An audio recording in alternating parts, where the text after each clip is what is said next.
My fellow students, is there a place that can hold so much beauty, yet so much death? Well, I'll tell you what, there is. It's the Aokigahara Forest.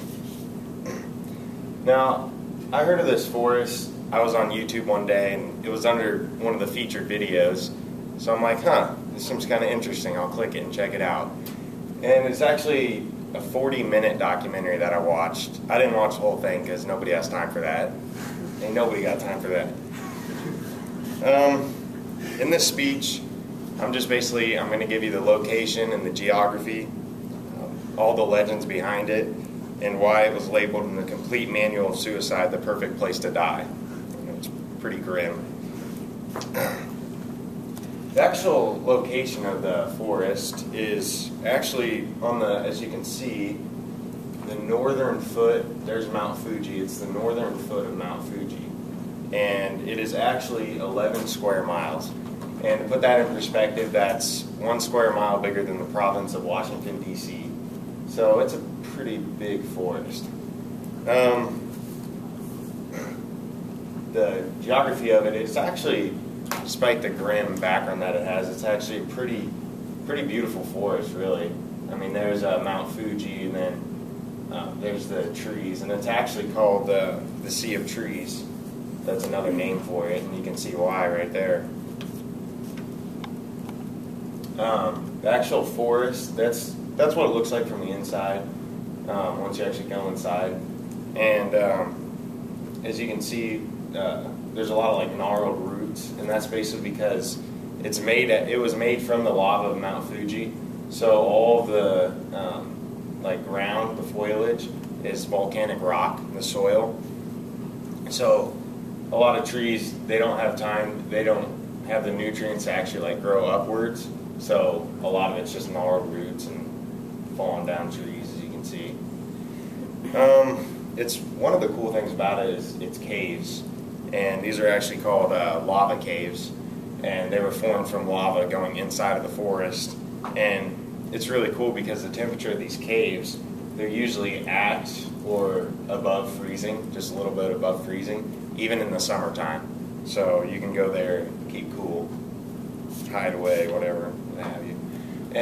But now we get to the grim part of the forest. The forest is actually much more sinister than the outside. It's actually got a pretty creepy background to it.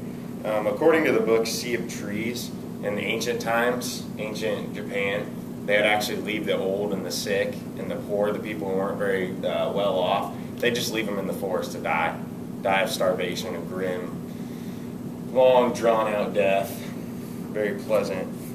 And there's actually a legend that it's haunted by the souls from ancient times, which is it's pretty creepy and also eerie, but yeah, it's haunted by souls, and they still believe that today, actually, and that even today people can see these spirits. A book that was published, it's called The Black Sea of Trees.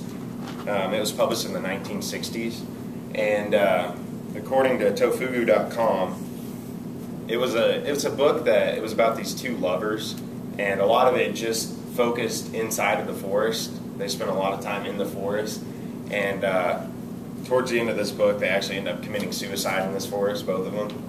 So a lot of people think this is kind of how it started. The people really idealized death and kind of gave it a romantic view of death, but really this has been going on before the 1960s, so it's just whatever. Now we get to the suicide forest, why it got its name. There was a lot worse pictures. This is actually a PG-rated picture, I'll tell you that much, on Google Images. According to odditycentral.com, this is the second most popular place to commit suicide, just below the Golden Gate Bridge. And there are actually 70 suicides per year, and that's just on average. That's just the bodies they found. That's not any of them that have gone unnoticed. And it actually became such a big problem that the government began annual sweeps of the forest just to find these bodies and clean up the forest. It's become that much of a problem. And there's also been like signs posted that basically are warning people, saying like, it's not worth it. Your family still loves you.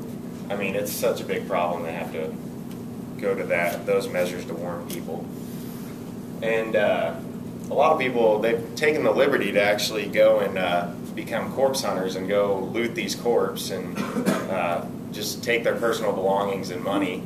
So, you know, it's just a little disrespectful.